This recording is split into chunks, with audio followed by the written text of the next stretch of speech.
Bien le bonsoir à tous, bienvenue si vous nous rejoignez au Grand Journal de Télésignal. À la une de l'actualité, le Conseil supérieur de la police nationale d'Haïti a répondu ce mardi à l'invitation de la Commission Justice, Sécurité et Droits Humains de la Chambre des députés. Plusieurs dossiers étaient sur le tapis, dont l'attaque contre le cortège présidentiel à l'Arcaïel le 7 avril dernier.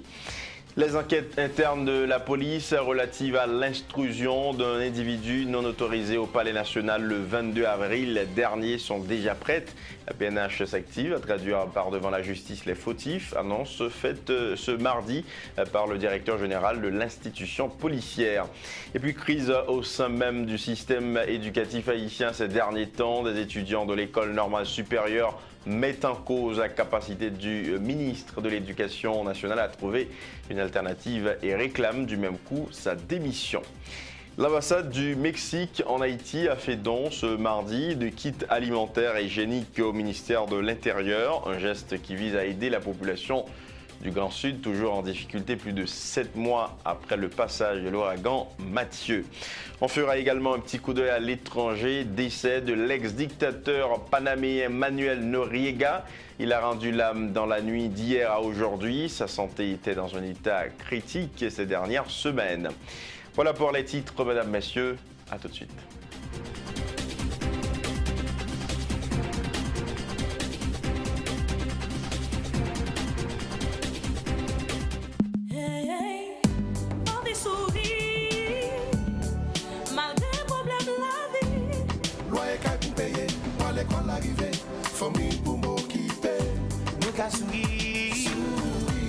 Parce que nous gagnons Leslie Center. Avec l'eau de l'espoir, j'ai un petit cap jodi ya. Demain à lever goloa. Leslie Center, c'est mettre pour l'État. Oh yeah. C'est que t'es passé que tout Leslie Center, c'est mettre pour l'État. L'on pense bolette. Pense Leslie Center. Pas de café. Oui. Ou cas millionnaire. Avec Leslie Center. Leslie Center, Leslie Center, Leslie Center. Ou qu'un millionnaire. Avec Leslie Center. Leslie Center, Leslie Center, Leslie Center. C'est que te bats, c'est que joue, Leslie Center, c'est mettre bolette là.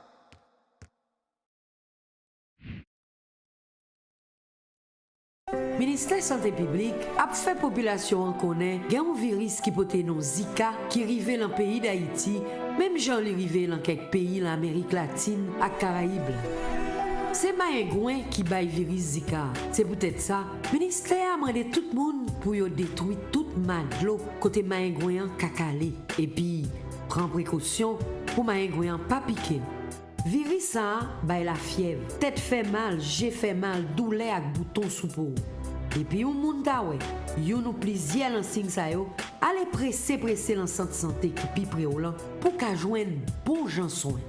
Si tout femme enceinte yo, parce que maladie ça, ka gen gros conséquences sur la vie ti bébé qui l'envante. C'était un message, ministère santé publique à population.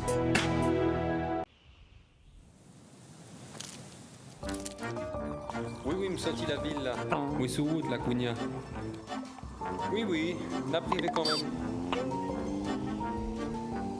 Bon, pas con qu'il est, mais si c'est pour arriver, n'a privé.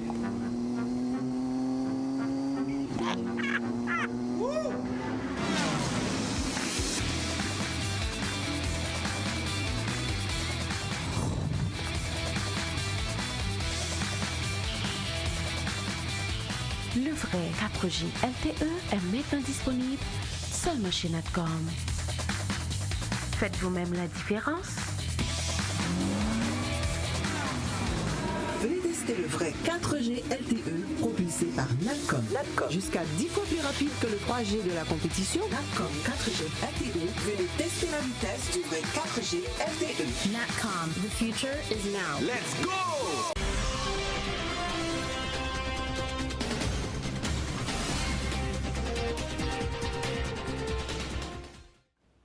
Voici rapidement le développement de ce journal. Le Conseil supérieur de la police nationale d'Haïti a répondu ce mardi à l'invitation de la Commission Justice, sécurité et droits humains de la Chambre des députés. Plusieurs dossiers étaient sur le tapis, dont l'attaque contre le cortège présidentiel à l'Arc-en-Ciel le 7 avril dernier, l'intrusion le 22 avril dernier d'un individu non autorisé au Palais national se servant de l'uniforme du CATIM pour arriver juste dans le bureau du président de la République armé d'un Galil. La commission appelle le CSPN à améliorer le climat sécuritaire du pays dans les 3 prochains mois. Écoutons le président, le député Clovis Roba au micro de Josué Lexidor et Yvan Seyid.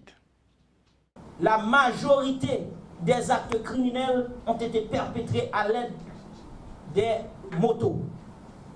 Ni les feux, ni rien du tout n'est respecté.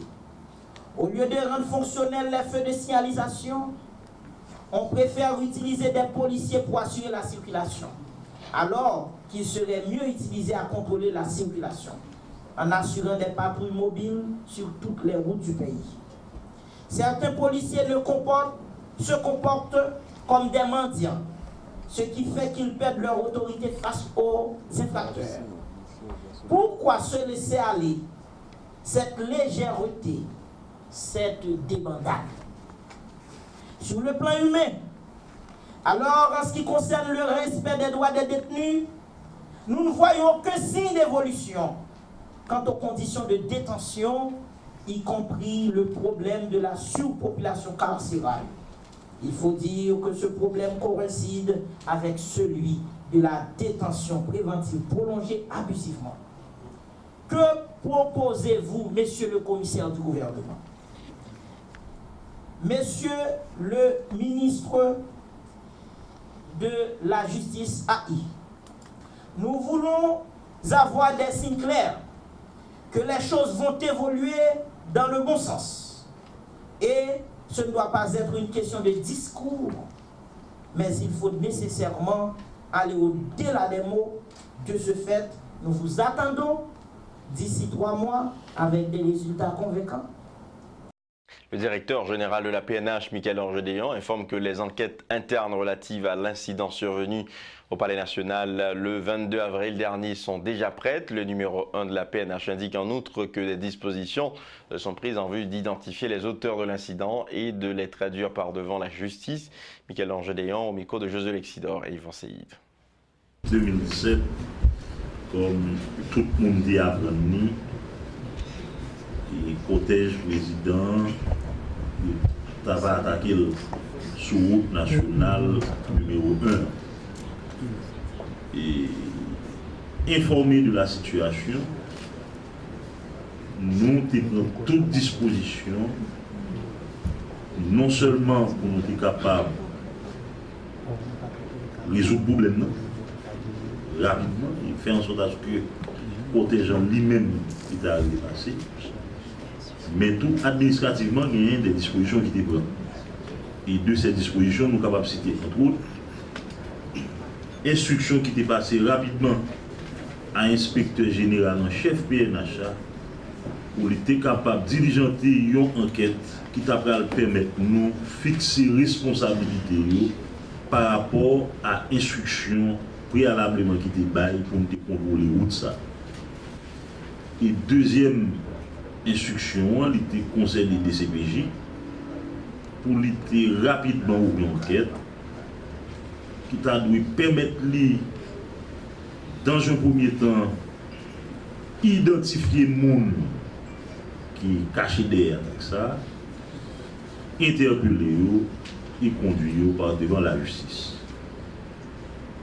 Nous gagnons 2 entités dans le PNH qui travaillent sur le dossier, DCPJ conjointement avec le parquet de Port-au-Prince, qui lui-même pratiquement est fini, bouclé et enquête, qui t'a doué dans le stade pour être capable de transmettre le dossier au parquet et aujourd'hui même.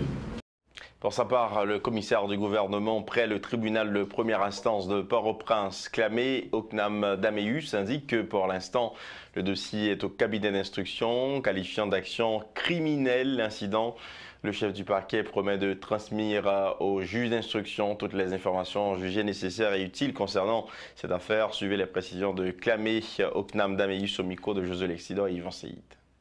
Suite à information ça yo que m'te gagné, moi été planifié des interventions avec la police qui te permettent que m'te procéder à interpellation en ensemble de monde et après analyse des informations que m'te disposé, pertinence information ça yo t'est exigé et par rapport à la complexité que vous présentez, que le commissaire gouvernement orienté dossier puisque nous connaissons déjà gagner 3 types d'orientation que le commissaire gouvernement Kabay a fait étudier dossier. S'ils sont délits, la saisie tribunal correctionnel.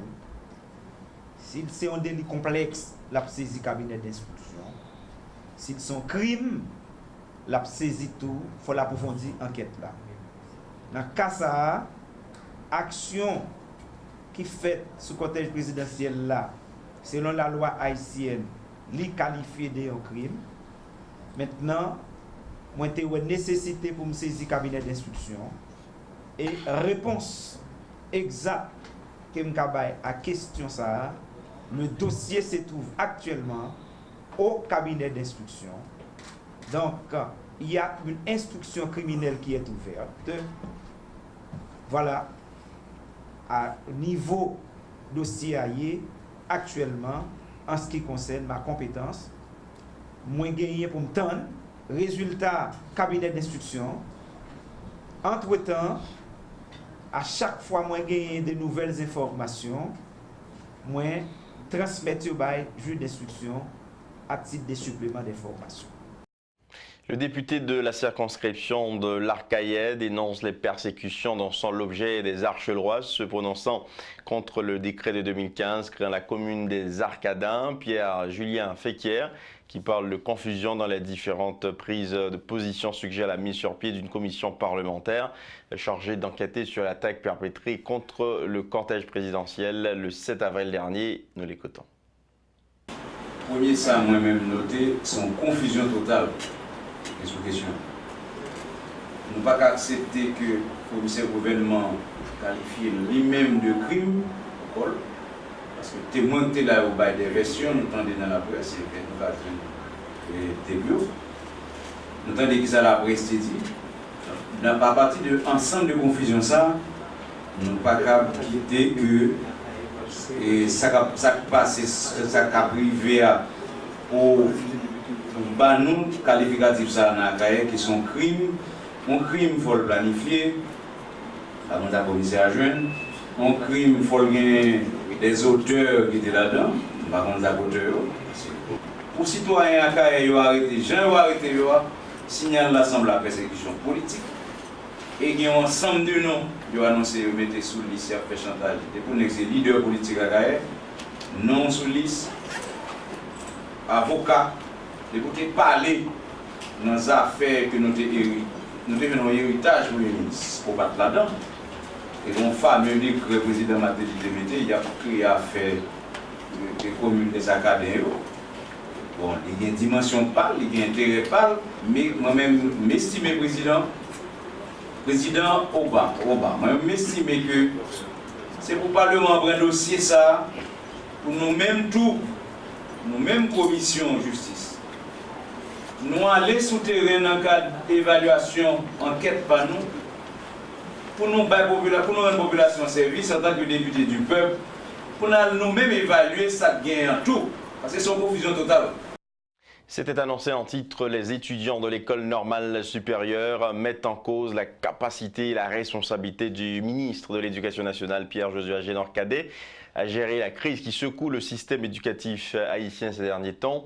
Il clame la démission du titulaire du ministère de l'Éducation nationale qui, dit-il, n'a rien fait de concret pour satisfaire les revendications des étudiants finissant de l'école normale supérieure, exigeant plus d'un mois leur nomination au sein du système. Suivez à ce sujet les explications de Anthony Geffrard, étudiant finissant à langue vivante à l'école normale supérieure.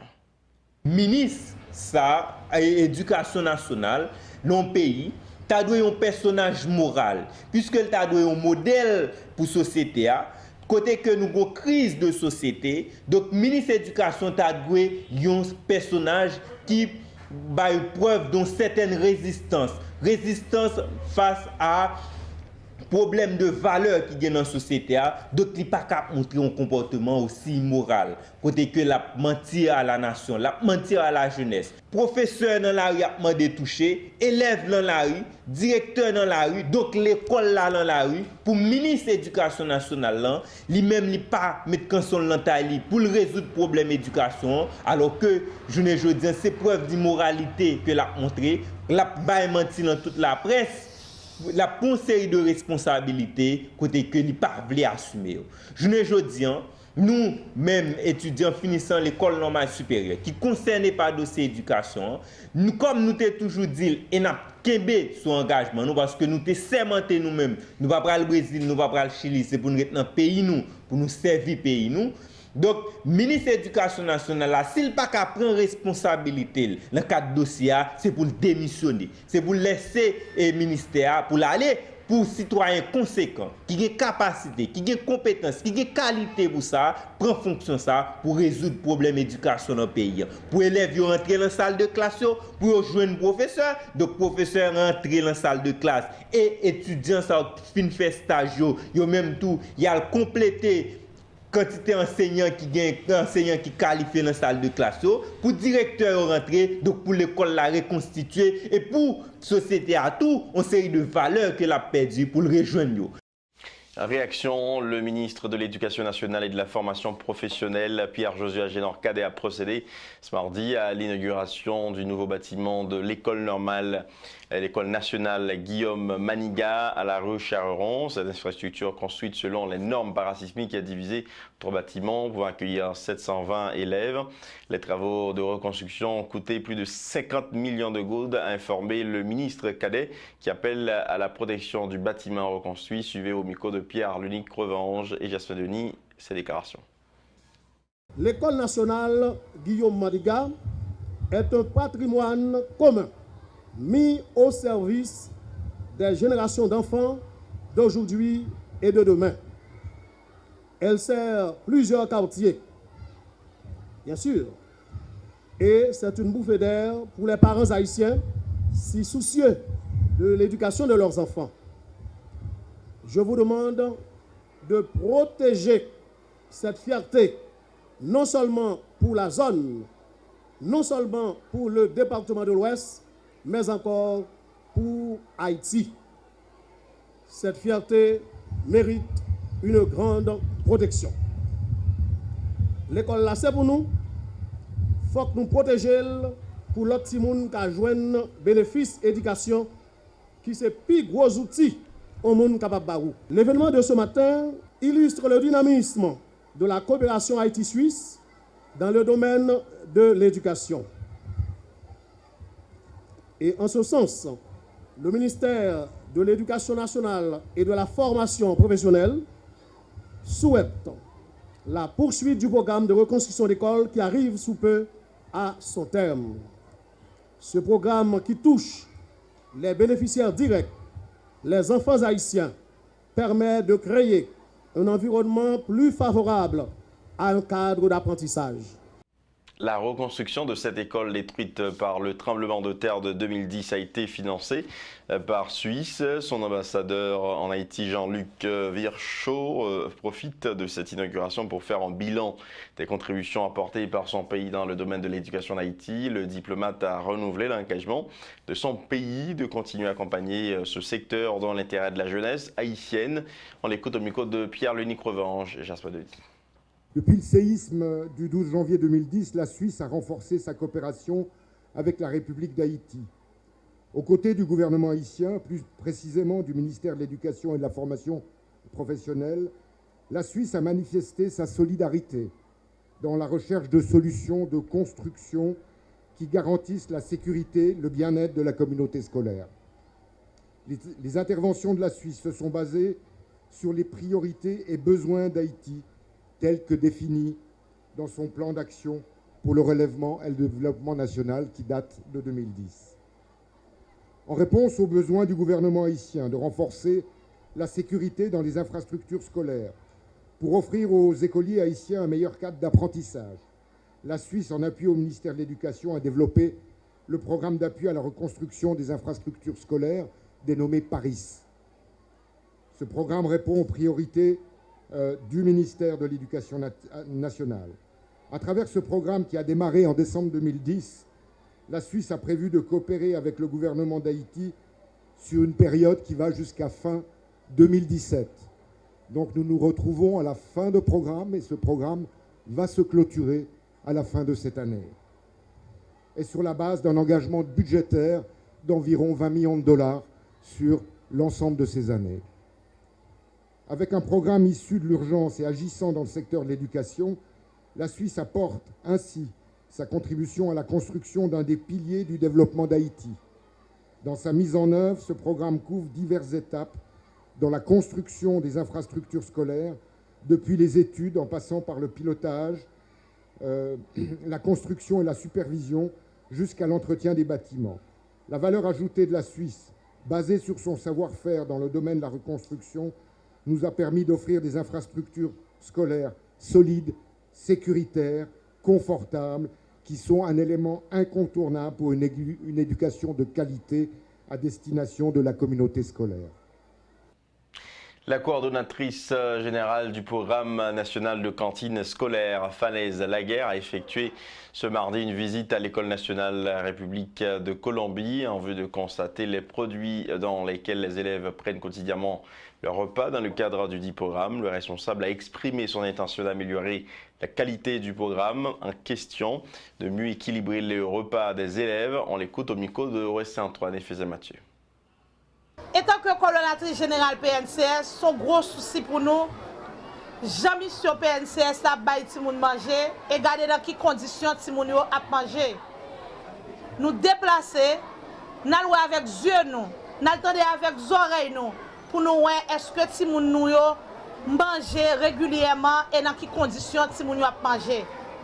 Et pour nous garder dans l'année scolaire 2017-2018 qui vient, Jean président dit là, manger dans plat moun yo, ça veut dire manger à venir dans plat ti moun yo, Jean de fait promesse là.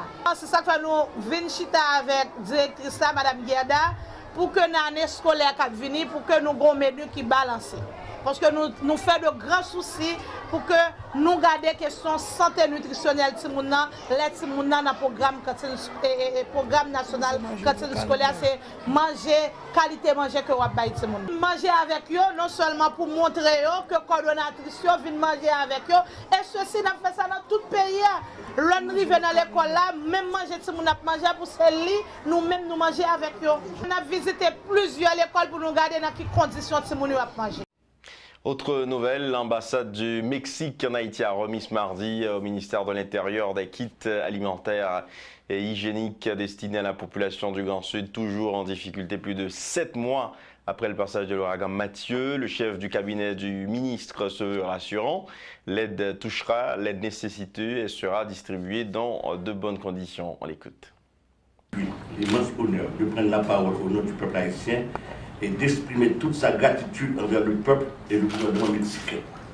En effet, nous sommes ici et en cet instant pour officialiser la réception de convois d'aide humanitaire en provenance du Mexique et principalement destinés aux victimes de l'ouragan Mathieu. Je sais combien la souffrance est grande et lourd le deuil apporté par le peuple haïtien après l'avènement de cette catastrophe d'origine naturelle qui a terriblement frappé le Grand Sud en octobre dernier. Plus de 2 millions de personnes ont été directement affectées.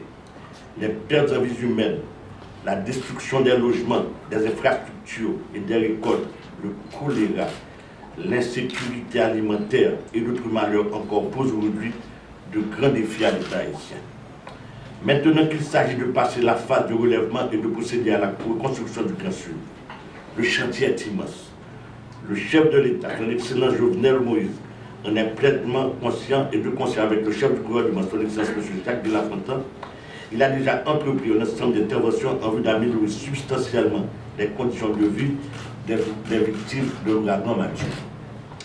Dans cette perspective, le gouvernement de la République d'Haïti accueille avec considération et reconnaissance tous les appuis qui lui sont apportés par les pays amis. Le Mexique y fait partie. Entre nos deux peuples, il existe une longue histoire d'amitié et de coopération. Cette aide humanitaire que nous recevons aujourd'hui en est un témoignage vivant. Il s'agit de médicaments et de kits d'hygiène qui seront de grands secours dans les hôpitaux du Grand Sud. Il s'agit de kits alimentaires qui vont contribuer à lutter contre l'insécurité alimentaire qui touche plus de millions de personnes dans les départements dévastés par l'ouragan Mathieu. Le ministère de l'Intérieur et des collectivités territoriales, par l'intermédiaire de la direction de la protection civile, procédera à la distribution de cette aide humanitaire selon le principe de l'équité. De son côté, l'ambassadeur du Mexique accrédité en Haïti, José Luis Alvarado, se réjouit de ce geste. Le diplomate a réitéré l'engagement de son pays de maintenir sa coopération avec Haïti, notamment dans le domaine de la gestion des risques et des désastres. Nous l'écoutons. Civil pour son support incommensurable dans sécuriser le transport de cette aide de la ville frontalière de Jimani, parce que l'aide humanitaire est arrivée à Saint-Domingue et de là on a transporté jusqu'ici à Port-au-Prince. Je leur en suis très reconnaissant juste parce que cette aide fournie aidera non seulement les victimes de Mathieu, mais à notre celle de venir en tempérie du mois de mai. De plus, il convient de mentionner que le Mexique et Haïti commenceront à travailler conjointement et incessamment afin de mettre en place des plans de prévention des catastrophes naturelles. Les deux présidents, le président de la République d'Haïti, M. Jovenel Moïse, et le président mexicain, sont entretenus à Cancun. La semaine dernière, ils ont accordé une coopération plus étroite entre les deux pays. Et un des domaines principaux qu'on va commencer à travailler, c'est dans le domaine de la protection, prévention et mitigation des catastrophes naturelles. Alors, je voudrais terminer en réitérant que le Mexique demeure aux côtés du gouvernement et du peuple frère d'Haïti, et qui aussi, son gouvernement, continuera de travailler pour resserrer davantage et de façon quotidienne le lien qui unissent les deux pays. Les habitants de Delma 32 attirent l'attention des autorités municipales sur la menace environnementale que représente la ravine, qui était autrefois un courant d'eau propre, mais aujourd'hui canal d'eau puante de déchets où se déversent toutes sortes de choses. Et à moins de 2 jours du début de la saison cyclonique, les inquiétudes des riverains vont s'accentuant. Gardi Barthelmy et Max Joseph, reportage. Dans la ravine qui se trouve à la rebêtier prolongée, ordures, animaux obstruent l'exutoire et dégagent une odeur fétide insupportable pour les riverains. Exposés à toutes sortes de maladies, déplore cette habitante de Delma 32. Problème nous gagnons avant 90 et avant 2010, nous n'avons pas entendu aucun problème. Mais depuis 2010 fin passé, nous avons pile problème. Côté rat mourir, chien mourir, si nous mettons dans sac, c'est là, d'accord, yo vinn jeter. Yo doit voir fatra à n'importe côté. Yo voyez moun mourir à n'importe côté. Mais nous-mêmes, créons la zone, nous pas de enduré bagage, nous ne pas capables encore. Pire, la zone est vulnérable aux inondations et aux glissements de terrain, de quoi inquiéter certains habitants qui en appellent à l'intervention urgente des autorités municipales en vue d'une solution au problème de l'assainissement dans la zone. L'aide l'eau à descendre, même s'il était 2h du matin, pas de monde qui a fait manger. Fatrap touye nous, toilette bayakou, gon lè nous lever là en matin, c'est pour dire son machine diri. Yo débarqué là, nous avons 19 sacs kakabayakou. Dans le coin caille nous là, et payer, yo fouiller tout pour yo retirer toilette bayakou. Les ravines descendent, et bombarder 32. Cette ravine est comme une décharge à ciel ouvert. Pour les habitants de Delma 32 et des zones avoisinantes, pourtant elle est curée très rarement. Ce qui fait d'elle une menace environnementale et dire qu'Haïti est à moins de 48 heures du début de la saison cyclonique, fait déjà dresser les cheveux sur la tête de plus d'un qui redoute d'éventuels désastres. Le collectif des organisations des migrants condamne la révocation d'une quarantaine d'ouvriers de la sous-traitance. Le directeur exécutif de Codemir, Pierre Garonéré, appelle le gouvernement Lafontan à prendre des dispositions visant à satisfaire leurs revendications des protestataires exigeant 800 gourdes de salaire minimum pour une journée de travail. Écoutons en ce sens le directeur exécutif du collectif. Et ça fait des semaines côté secteur ouvrier a manifesté à revendiquer 800 gouttes.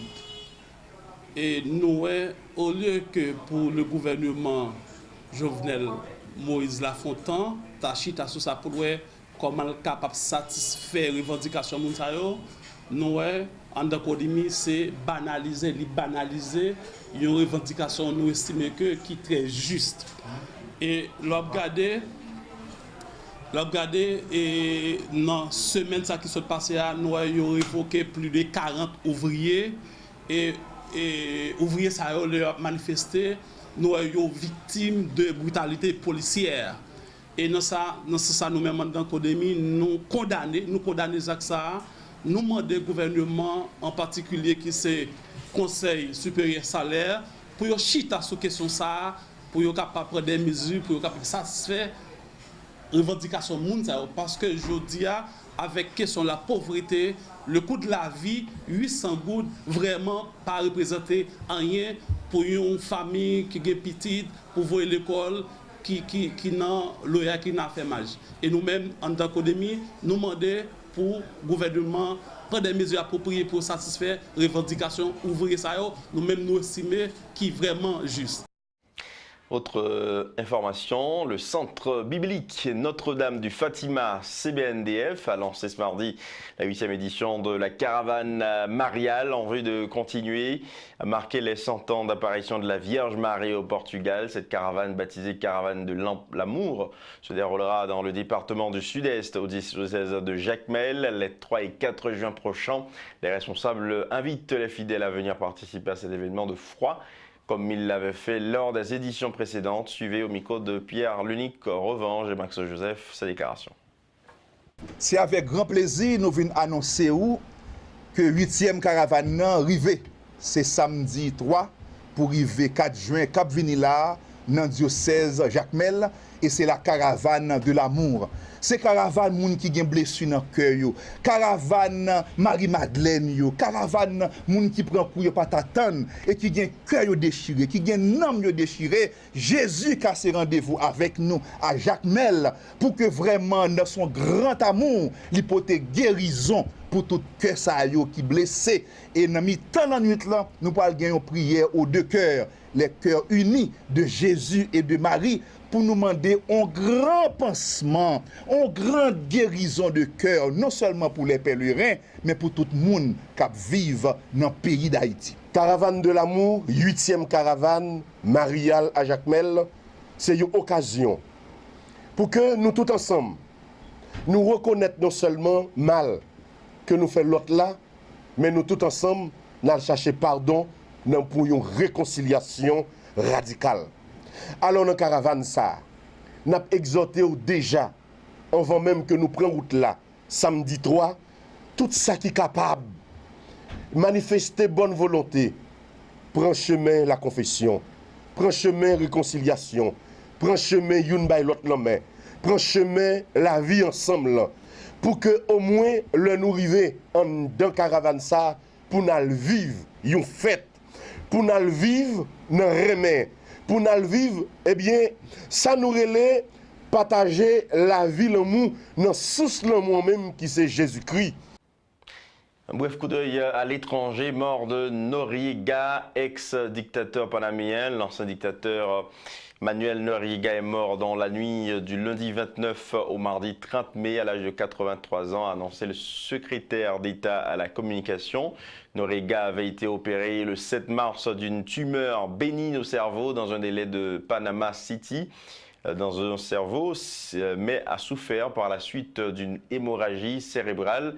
Opéré à nouveau, il était bien sûr dans un état critique. Reportage Euronews.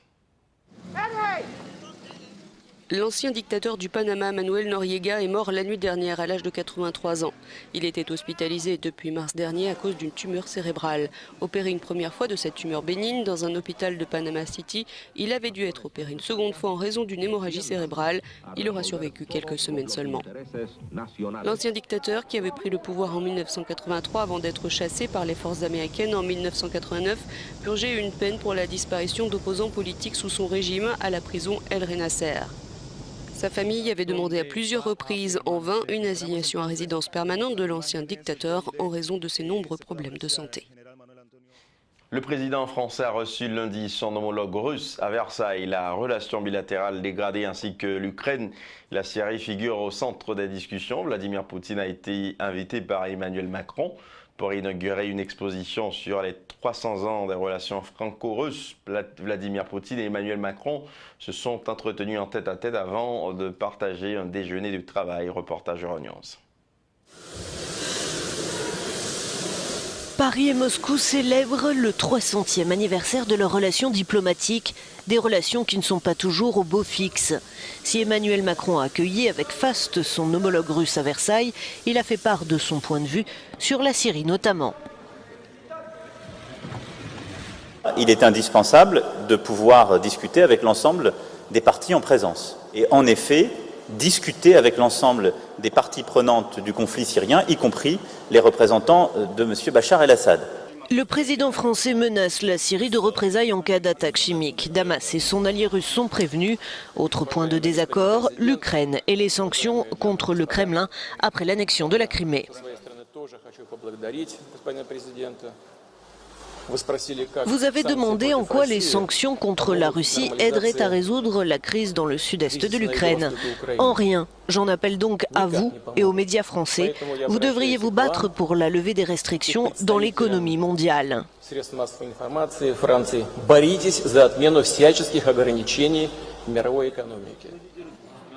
L'attaque contre les médias français répond au tacle du chef de l'État contre Russia Today et Sputnik, deux médias russes qualifiés d'organes de propagande par Emmanuel Macron.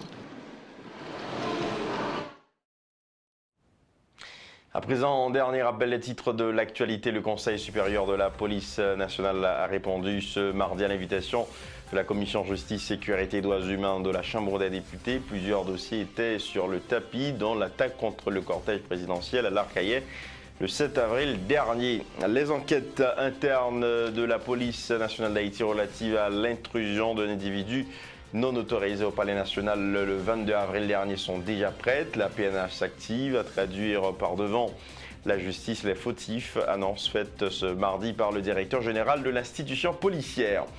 Crise au sein du système éducatif haïtien. Ces derniers temps, des étudiants de l'école normale supérieure mettent en cause la capacité du ministre de l'Éducation nationale à trouver une alternative et réclament du même coup sa démission.